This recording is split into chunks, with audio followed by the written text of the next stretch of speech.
that you can raise and harvest with that combine that can produce biodiesel fuel, if you have the right facility and the time. These garage doors were put on the sides for obviously the auction and the livestock. They're regular size garage doors. There's nothing important about them. They're just for convenience. Now, the one thing that's not on this slide is myself and Mrs. Butler have every intention for this building to be as energy efficient as possible. And when we say that, this building will sustain solar panels on this end of the roof and the opposite end of the roof. And also, there will not be any tin, and I couldn't alter this picture. The metal for this building will stop at the top of this garage door. And from there to the very peak, there is a clear plastic that is formed to mold normal siding, tin siding, that will allow natural sunlight inside the building to reduce the amount of electricity you'll need for lighting inside the building. And on the sides of the building, no metal will come above the garage door. That will also be the clear plastic. That has a warranty that surpasses the actual metal on the building. And the reason for that is obviously energy efficiency. I mean, to cut down on the cost. On a sunny day, I don't foresee anybody needing to turn on the lights in that building if we do that. From my experience with structures and being at shows where they have those type of things.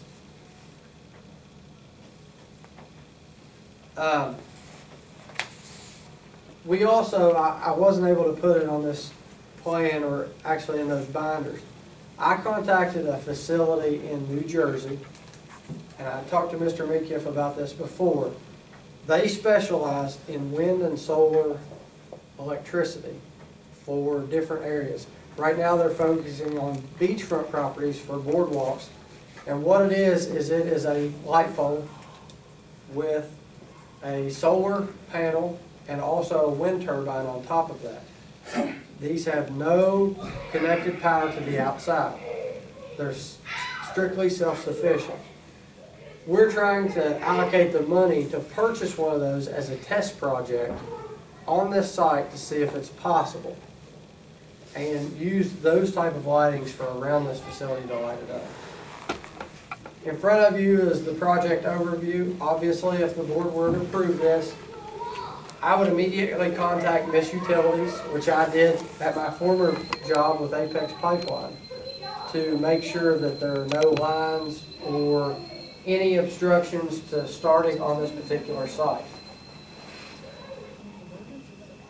On the 2nd, we will send out letters already pre-made to different companies for different pieces of equipment and different supplies. One thing about this facility is when we start the foundation, we're obviously not going to be able to pour the concrete in the winter months. It's just not feasible, and I don't want to take the chance of that concrete not being strong enough or cured correctly for the structure to set on it. We're going to contact companies to install safety fences or donate the fences and install, and also safety information. So we'll have signs posted so we cover all safety concerns that the school might have. Now, these fences that I'm talking about are 5 feet high, and it will go around the entire length of the building, which will be over 300 feet. But we would, if the letters go out and the supporters are agreed to the equipment that we need and donating that equipment, we would start the site construction for the foundation on November the 10th.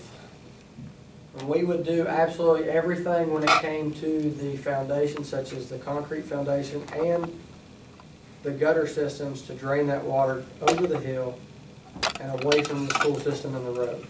Keep that area clear. March, and actually to light on that, and it's not on here, Miss Butler's husband works for the state road, and he has specialized in concrete and actually foundation work. So he is gonna help us do compaction tests on this site to make sure that we compact this area so there is no resulting concrete breaks or obstructions to the facility at all. He's also gonna help us test the concrete. Once it comes, you let it harden, and then you take it down to WU, or Marshall, and they actually put it in a press and smash it to make sure that it will withstand the weight of the building.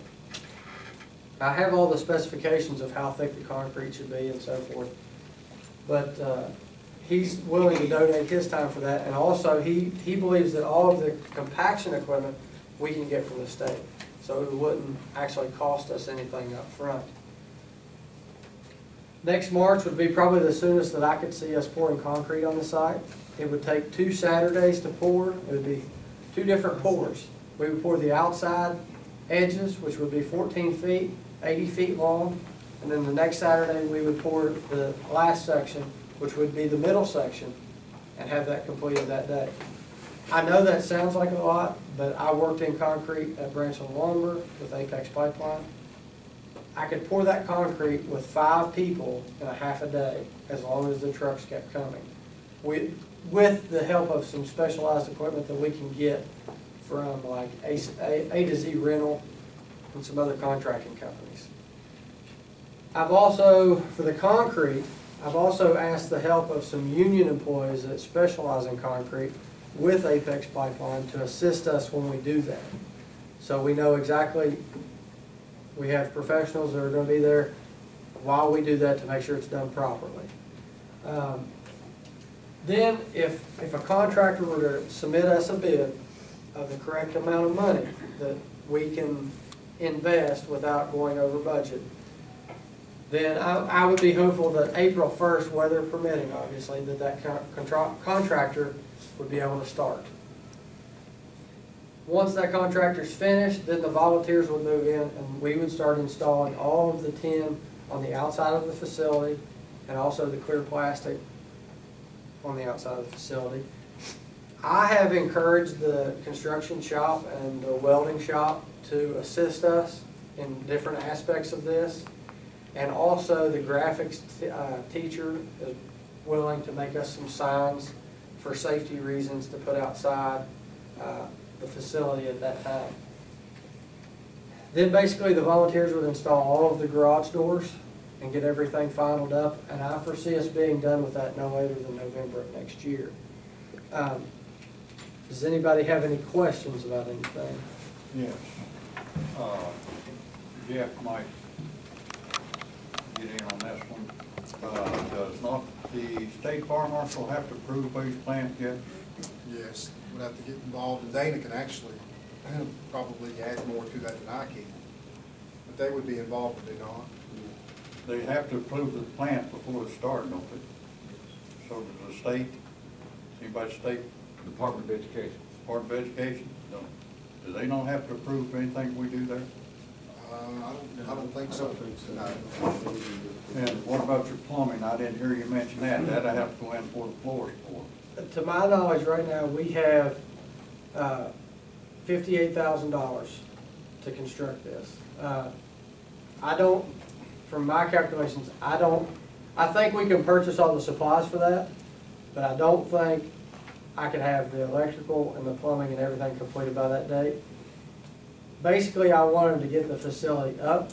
It's a whole lot easier to ask people for money once they start seeing plans coming through. I've talked to the electrical teacher at the high school. His classes are willing to help us with all the electrical work once we get that. I have plans on including plumbing in the initial plans for the concrete to get all the piping in, but I haven't got as far as to figure out sprinkler systems and that type of stuff. Well, what I was referring to, the stuff that needs to be on the concrete floor. The piping that needs to be on the floor, like your sewer lines and stuff. Well, there would be no sewer facilities in this building. None. We wanted to steer clear of that. Okay. There would be no sewer facilities in this building. The only thing that would be in this building would be a water line, and the only reason for that is the biodiesel facility would have to have water to purify the biodiesel. There would be no, and there'll be no computers or anything like that, unless it would be a notebook, laptop, and a few receptacles, and just bay lighting. This is basically a storage facility with the options needed for the biodiesel plant. No, nothing other than that. Just for your information, John, the board really can't act on this tonight. Oh, I understand, yes. I mean, you have it as a board of giving approval, and although I think we all are certainly interested in what you're talking about here, you know, nothing that's not on the board agenda for action prior to us meeting can we actually act on. What we're doing now is what we should be doing, discussing it, asking questions, Okay. advising us, and at some future date, the board could have it on its agenda to actually vote on it. Okay. But Mr. Curry kind of alluded to something I wanted to ask about, and that would probably be with Dana, as far as who has to approve this, you know, aside from the board. And, you know, the fire marshal's office, of course, your demonstration was real good there with biodiesel. But I'm sure that the fire marshal could, you know, show us or advise us for certain if that was acceptable and everything.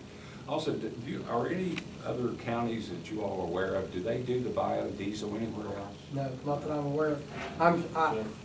Do what? I think Jefferson. And so, I mean, so there's a precedent to that, right? And do you I'm say not that sure you- they're doing it in the school system, but the Jefferson County has a very active biodiesel program in that county. I don't know if it's on the school system. I just wonder maybe if there was a precedent for school systems doing it. Now, do you all envision this being sold to? No. Okay, My just for use by the envision is school. simply for the kids to get the education, but Ms. Butler would have to touch on that, but my initial feelings was just to promote their agricultural needs. So, I mean, so you're just gonna, you just see it, them making the biodiesel fuel for use at the, for the school Yes, uses? basically, Okay. yes. I didn't know whether you were going to try to sell the farmers around or No, not. I personally had no intentions of bringing that up like that, no. Okay. I know when it first started off, I do believe that when Mr. Sachs was in charge, they were using it maybe in a school bus. I'm not sure of that, That's true. but it is true. But they did use it in one school bus, I think, for a year. All right. Okay, this is the other thing that I wanted to ask about now. Our treasurer's here, so maybe she'd be the person to add a little insight into that. Now, the monies that are being, you know, ultimately, you know, when you build something on school board property, when it's all said and done, it belongs to the Board of Education. Understand. No matter where the sources of funds have come and all those kind of things. So, I guess this is directed to you, Bertie. They have collected monies already. Now, and part of this, I think what Mr. Taggart's proposing here would actually be bid out, part Yes, of the sir. structure. Yes. Would that be something that they would do, or would they have to convey that money to the Board of Education and go out under the board? I think I can answer that. All of Okay. the money, I believe, that has been given, there's two different codes that were given to specifically biodiesel in general. And then there was another one that was separate. When it comes to the bidding process, it would go like any other bid. It would go through the board. We would not do that. We would just, the board would send that out, to my knowledge, for local contractors to bid on. I have personally not raised any money for the money that I'm talking about, the 58,000 or around in that number. That has been past teachers and maybe some other administrators. All I have done is contacted the company with the materials, organized what you see here, and also contacted local businesses to start the process of getting them interested and asking for the help once it happens. Well, I understand that, Jonathan. I'm just thinking procedurally how we'll have to handle that. Will those, you know, the buying of the structure, whatever construction work might be involved that would require, you know, being done by somebody else. Bertie, would that money have to be given to the board This number, personally? is that the grants? Okay, so this money is all here at the board. Yes. So it would have to follow all, you know, state purchasing procedures. Mhm. So I'd have to get into this and look at this a little bit.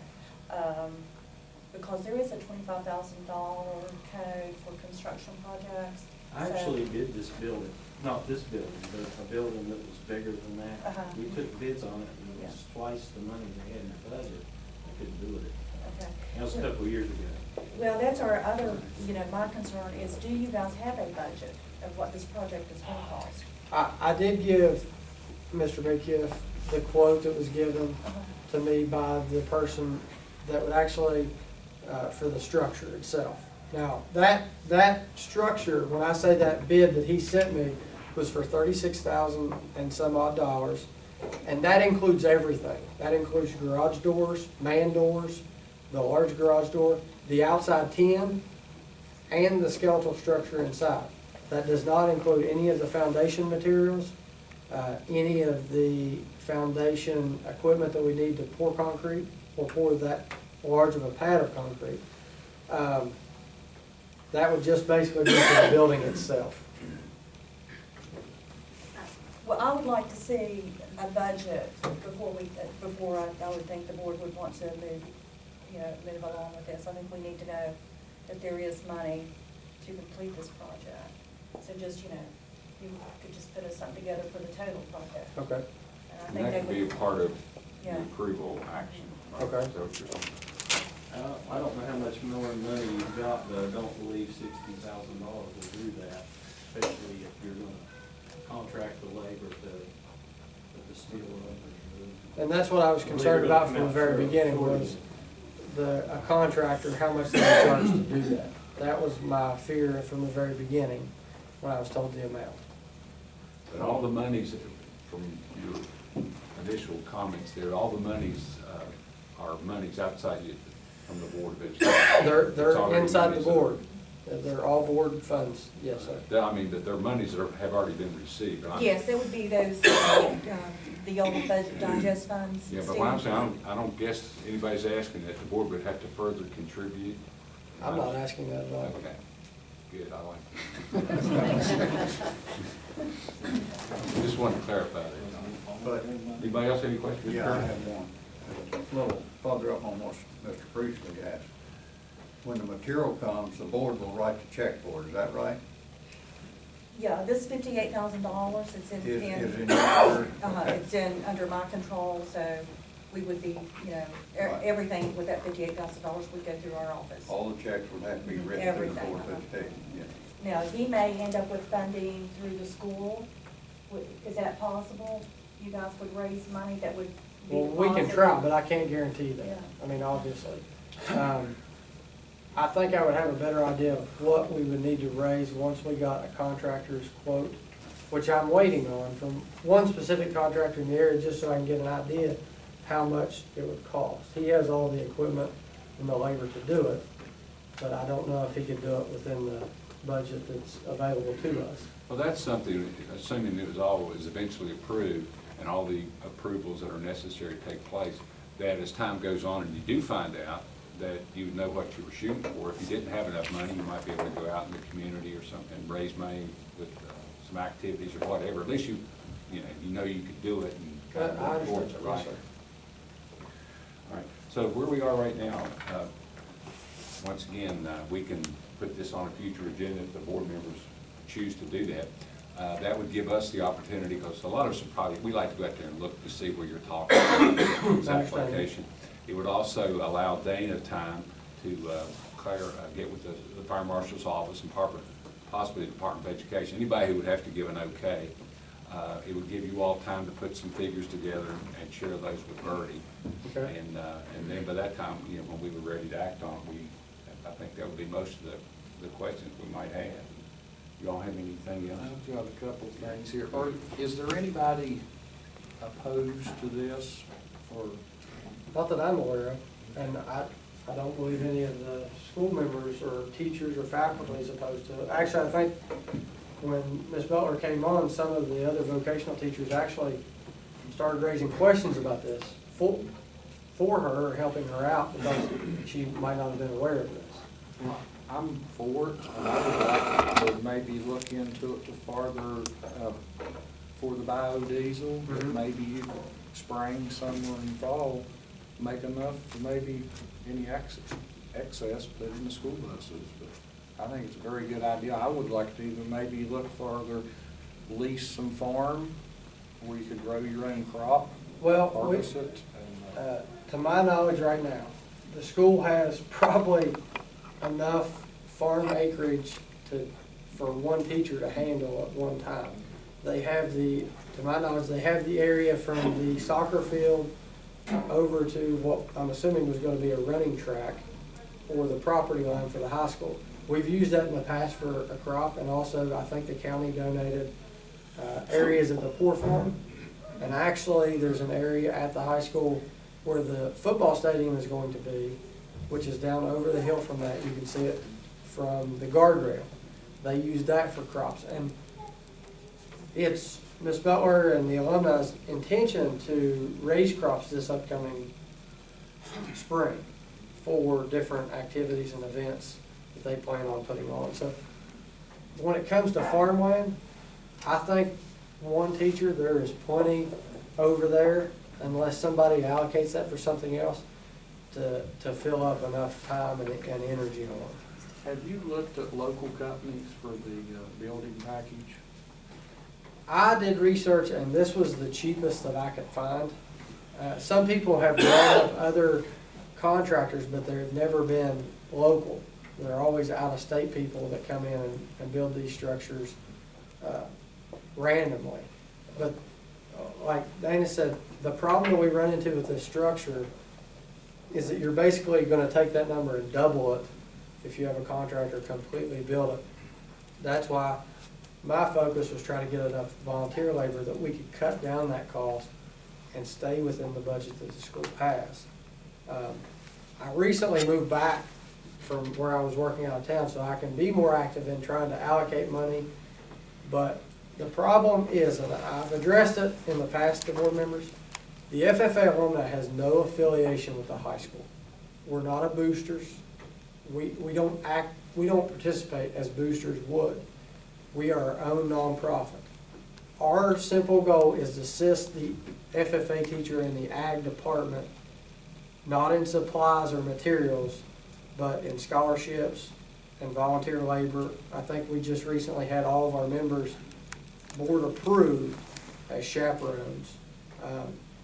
But if I were to go out and ask for money, I would have to do it on behalf of her, because if they were thinking they were getting the money to us, we really can't go through that, being the nonprofit, without going through a couple other hoops. I prefer to do it through the school, and so that all the money's in the school, and that's where it all comes from, instead of having it come from different funds. Well, like, that consists with what we're saying, we have Yes. to do that, so that would be a good way of doing it. Jonathan, are you going to try to do your repairs in this facility? You know the equipment, are you going to seal it over to the high school? Some of the potentials of this building and the length of the building will allow the kids to get a better understanding of how this equipment works. Now, when it comes to repairs on farm equipment, the automotive class has volunteered their time as long as we have the parts to fix the equipment. That's what I was getting at, you're gonna send it over like to welding if you need something? Yeah. Oh, that's good. Yeah, absolutely, but the actual operation of the equipment itself would be done in that facility by the ag department. But when those operations, I mean, you obviously know that things happen. The goal in the past was always, if there was something that happened to a piece of equipment and they would send it to another vocational program, some of our kids that were more active in that area would go over to that vocational program and kind of get an on-site visualization of how they would fix that. So if they had that happen at their home or at their job, that they would know exactly how to do that. And just not send it off and pay somebody else to do it, they would get the knowledge to do it themselves. But yeah, that was our intention, to have the facilities over there to assist in all of the areas that we would run into: electrical, automotive, and even welding. This is a great project. I think it would be huge that our students would grow the crop, harvest it, and then make diesel out of it. I think that'd be very good. And we would have to have an area as large as what's over there between the soccer field and the property line or the river to actually produce enough to actually do that. I mean, that is it's a very tedious process, because there are certain steps you have to go through in drying the seeds and so forth. But if it got to the point where we were producing that much, there are other biodiesel, instruments that you get, and you basically just put all the chemicals in it and it produces itself.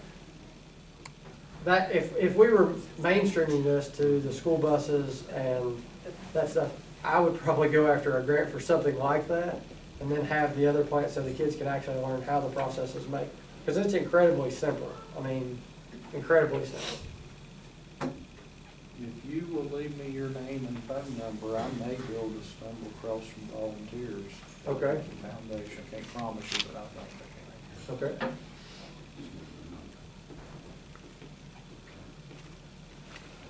Okay, anybody else have any other questions?